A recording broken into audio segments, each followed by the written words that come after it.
Padre, sa Espiritu, Espiritu Santo, sa Naman, ng Espiritu Santo.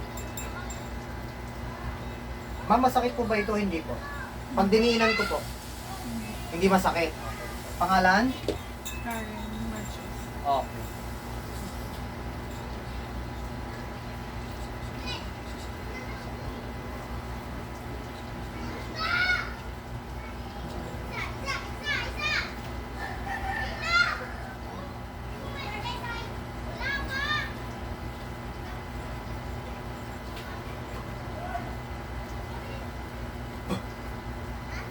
Pangalan mo?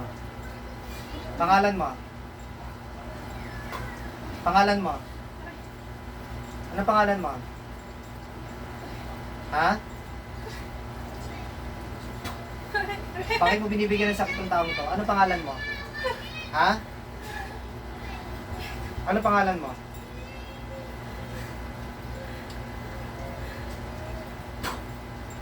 Pangalan mo? Makikipag-usap ka sa akin o hindi? Makikipag-usap ka sa akin o hindi? Makikipag-usap ka ba sa akin o hindi? Ayaw.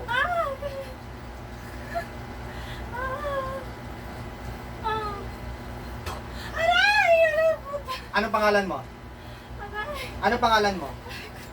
Makikipag-usap ka sa akin o hindi? Makikipag-usap ka sa akin o hindi? Ha? Ha? Ayaw.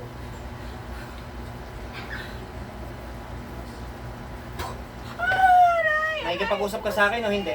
Ano pangalan mo? Ano pangalan mo? Ano pangalan mo? Ha? Ano pangalan mo? Pangalan mo masakit? Ano pangalan mo? Masakit. Ano pangalan mo? Masakit. Okay.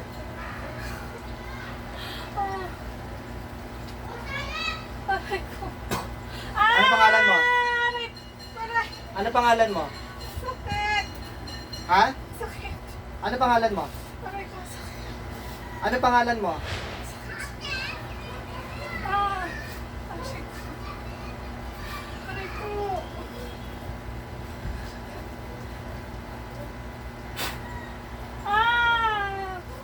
Ano pangalan mo? Ayaw magsalita. Sige. Aray. Aray. Aray.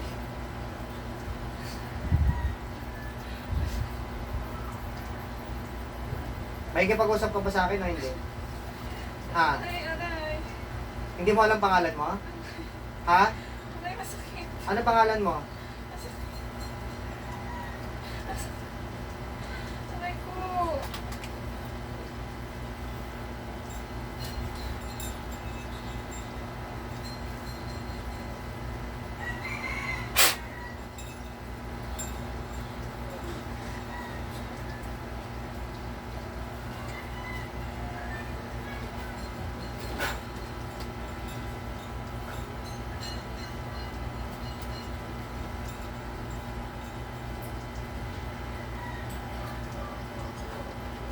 Gising, ma'am.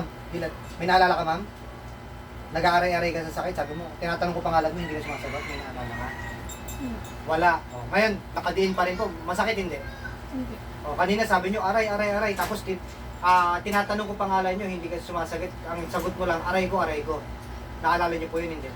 O, walang naalala. So, sinasaniban talaga. So, kaya yung gumagawa po ng sakit ninyo, pinatay ko na lang kasi ayaw makipag-usap. Ibig sabihin, ayaw kayo tanggalan ng sakit.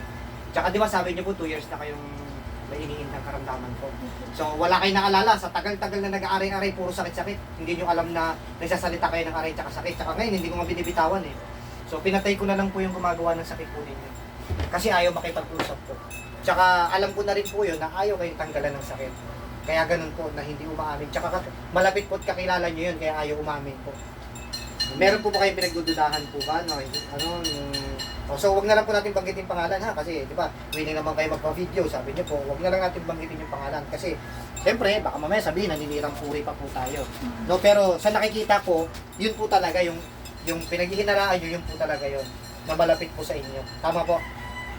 So, wag na lang po natin babanggitin yung pangalan po ha. So, ano ko naman po yan.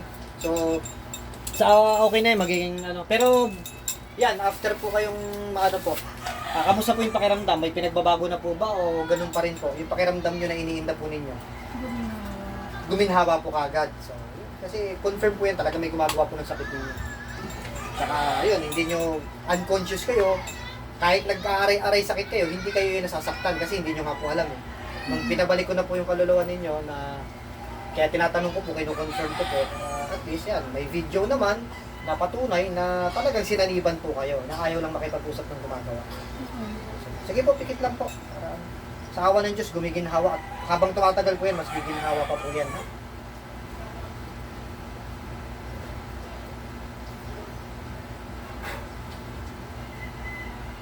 Pakiubos po nito. Ubusin po. Sige po, relax na. Sige, okay lang po yan. Normal lang po yan. Sige po. 2 years ba naman kayo binibigyan ng sakit? Medyo normal po yung ganyang ano. Natitense po kayo. Sige po. Sige, okay lang po. Sige, relax po.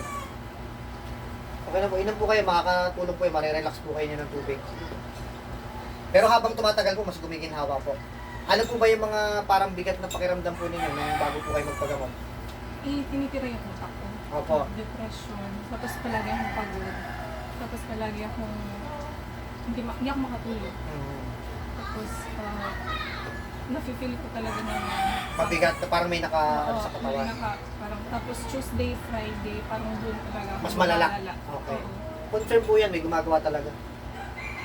Kaya nga po yun, hindi nyo alam na tinatanong ko pangalan nyo, aray ko, puro ganun lang. Masakit. O hindi nyo po alam yun. Hindi. Oo. Alam mo kasi. Opo, hindi ba, kayo po ang tinatanong ko kung hindi nyo alam. Eh, sinasabi nyo nga hindi nyo alam kasi iba po yung nakasalid that time nung habang tinatanong ko. Kaya nakausap ko yung gumagawa. Sumalid po sa katawan nyo yung gumagawa ng sakit ko. Kaya lahat na lang ng advices ko hanggat maaari sundin po para at least yung